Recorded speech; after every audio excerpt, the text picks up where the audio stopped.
Brought you by Meghdoot herbal. मुझे diabetes है। मेघदूत मधुशून्य ये हाई ब्लड शुगर और ब्लड प्रेशर को कंट्रोल तो करता ही है, साथ में ये मुझे काफी एनर्जेटिक रखता है। मेघदूत मधुशून्य खाओ, फिट एंड फाइन हेल्थ बना। जिस तरह से मौलाना साजिद रशीदी ने डिंपल यादव जो मैनपुरी से सांसद हैं उनके लिए जो टिप्पणी की, उसके बाद एक निजी न्यूज चैनल के स्टूडियो में उनके साथ उनकी पिटाई थप्पड़ लगा करके की गई।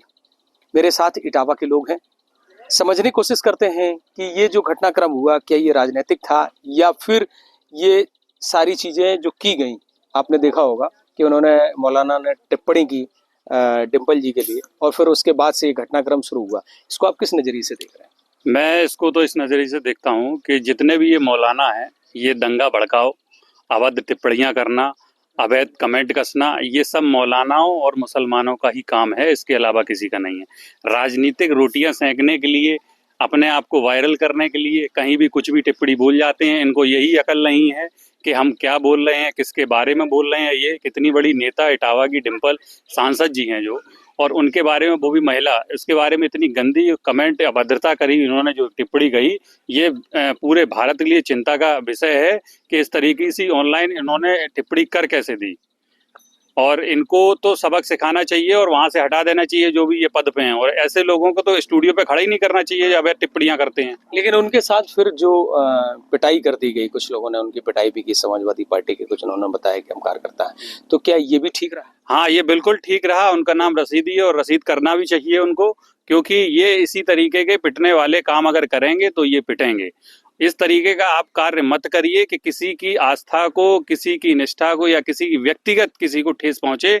आपने इतना गंदा कमेंट कर दिया, वो भी आप छोटे तो थे नहीं, नाबालिग तो थे नहीं, इतने बड़े बूढ़े, इतनी बड़ी बड़ी दाढ़ी रखते हैं, टोपी लगाते हैं और अपने आप को मौलाना कहते हैं। मौलाना के मतलब कहने का शब्द, जैसे आप देखते हैं हमारे यहाँ साधु संत या जितने भी होते हैं तो अवैध टिप्पणियां नहीं करते हैं। इन्होंने अपने आप मौलाना कहने का हक ही खो दिया है। इनको मौलाना कहने का हक ही नहीं है। क्या नाम है आपका? प्रवीण कुमार दुबे। क्या नाम है? दौलत सिंह बघेल। बघेल जी, ये बताइए कि जो मौलाना साहब का जो आपने प्रकरण देखा होगा, टीवी पे भी चल रहा था और फिर उनके कल पिटाई भी की गई है, इसको आप किस तरह से देख पा रहे हैं? देखिए, सभ्य समाज के अंदर जब आप एक तरफ तो बात करते हैं कि नारी सशक्तिकरण और महिलाओं के स्वावलंबन की और महिलाओं को सम्मान देने की, और उसी समाज के अंदर अगर आप इस तरह की घृणित सोच और मानसिकता के साथ आप किसी महिला को, वो भी जिम्मेवार महिला, और वो भी वो महिला जो माननीय नेताजी के परिवार की नेताजी की पुत्रवधू थी, माननीय अखिलेश जी की पूर्व मुख्यमंत्री जी की धर्मपत्नी है और वर्तमान में मैनपुरी से सांसद हैं, आप ऐसे जिम्मेवार व्यक्ति की पत्नी के लिए, उस महिला के लिए अगर आप ऐसे शब्दों का चयन करेंगे तो मुझे लगता है कि शायद आपके अंदर कोई मानसिक विकृति है, उनकी जांच होनी चाहिए।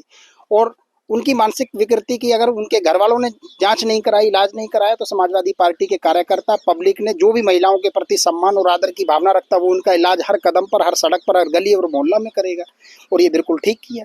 नहीं तो ये पिटाई करना क्या ठीक था? क्योंकि ये भी तो कहीं ना कहीं गलत ही।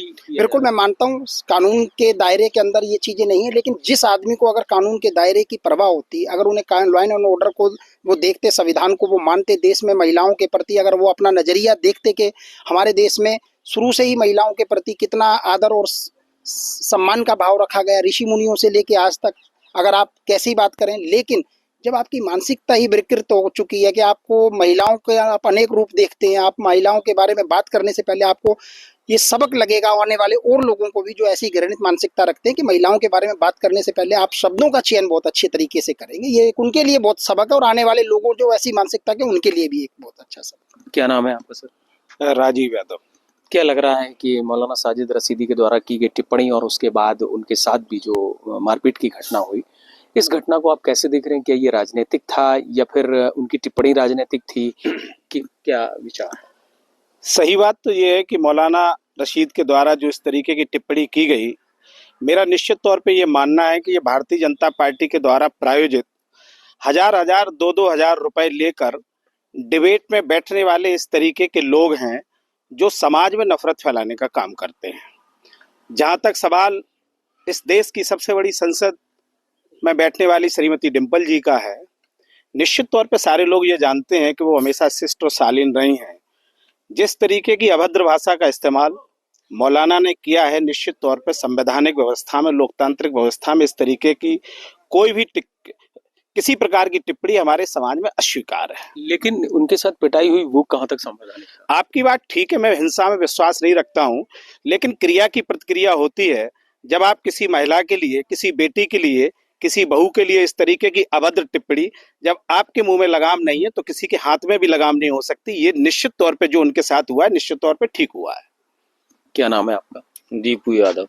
दीपू जी, ये तो प्रकरण आपने टीवी पे देखा होगा, क्या लग रहा है कि मौलाना साहब की राजनीतिक टिप्पणी थी या वाकई उनकी विचारधारा ऐसी थी, फिर उनके साथ जो पिटाई हुई वो कितनी ठीक थी? नहीं, वो पिटाई हुई वो तो बिल्कुल ठीक ही हुई उनकी। हाँ, ये भारतवर्ष में महिलाओं को सम्मान दिया जाता है सब जगह, और किसी महिला के लिए अभद्र भाषा का प्रयोग करना बहुत ही गलत है। और वो तो एक संवैधानिक पद पर बैठी हुई हैं। डिम्पल जी के बारे में जो टिप्पणी की है, उनको ऐसा नहीं बोलना चाहिए था। अगर उन्होंने बोला है और उनके जो समर्थकों ने जो किया है, वो कोई भी कर सकता है जन आक्रोश में आकर, और जो कुछ भी हुआ वो सही हुआ मौलाना के साथ। वो भी संवैधानिक नहीं है पिटाई करना? नहीं, संवैधानिक नहीं है। अगर आप किसी से प्यार करते हो, जब उसका आपके सामने उसके चेहरे पर उसके कोई थापड़ मार रहा हो, तो आपका कहीं ना कहीं खून खौल उठता है। अगर आप जिंदा हैं, जमीर आपका जिंदा है तो, और अगर आप मर चुके हैं तो मरते हुए से आशा क्या करोगे? क्या नाम है आपका? मान सिंह यादव। मान सिंह, टीवी पे देखा होगा ये प्रकरण, क्या लग रहा कि ये सब राजनीतिक था या कुछ और उनकी मानसिक स्थिति थी? अब ये तो जो उन्होंने शब्द बोला है डिम्पल जी के लिए, ये तो बहुत ही भद्दा शब्द है। ऐसा शब्द नहीं बोलना चाहिए। कोई है अपना वो है या कोई माँ बहन बेटी अपनी है माँ, ऐसा शब्द बोलना भी बहुत गलत है। मौलाना जी ने जो बोला है बहुत ही गंदा शब्द बोला है। लेकिन उनकी फिर पिटाई कर दी गई, ये पिटाई सही करना तो बहुत अच्छा हुआ। पिटाई थोड़ा और भी होती तो और अच्छा लगता। क्या नाम है आपका? पिंकू भदौरिया। भदौरिया जी, क्या लगा कि ये सब जो प्रकरण हुआ, जिस तरह से डिम्पल जी के लिए टिप्पणी की और फिर उनकी पिटाई भी कर दी, ये संवैधानिक है क्या? संवैधानिक तो नहीं है, लेकिन अच्छा किया उन्होंने। क्यों, कैसे अच्छा कर दिया? ऐसे अच्छा मारपीट किया। करना अच्छी बात है क्या? अच्छी बात है महिलाओं के लिए, पर तब शब्द गलत है बोलना, इसलिए। नहीं तो मौलाना साहब तो अपने धर्म के अनुसार ये बात कह रहे थे। नहीं, वो गलत कह रहे थे। क्या नाम है आपका? चिंटू यादव। चिंटू जी, आपने तो पूरा प्रकरण देखा होगा, सुना भी होगा कि मौलाना साजिद रशीदी ने टिप्पणी की, उसके बाद उनकी एक स्टूडियो में पिटाई भी कर दी। कितना ठीक था और क्या लगता है ये राजनीतिक था कैसा? ये राजनीतिक तो नहीं था, पर जो भी उन्होंने जो भाषा का जो प्रयोग किया है वो गलत था। तो उसके हिसाब से जो भी हुआ वो सही हुआ, उस हिसाब से। देखिए, मेरे साथ ये वो आम आदमी के लोग हैं जिन्होंने अपने विचारों से रखा कि महिलाओं के साथ इस तरह की बयानबाजी और शब्दावली का प्रयोग करना पूरी तरह से गलत है, और जो सांसद मैनपुरी से डिम्पल यादव उनके साथ किया गया व्यवहार, उनके लिए की गई टिप्पणी पूरी तरह से नाराजगी भरी थी, और इन्होंने ये सब बताया कि इसको कतई स्वीकार नहीं करेंगे, और उनके साथ भी जो मारपीट की घटना हुई वह निश्चित तौर पर असंवैधानिक है, लेकिन इसके बावजूद भी लोग इसको कहीं ना कहीं उचित मान रहे हैं। अमित तिवारी, यूपी तक, इटावा।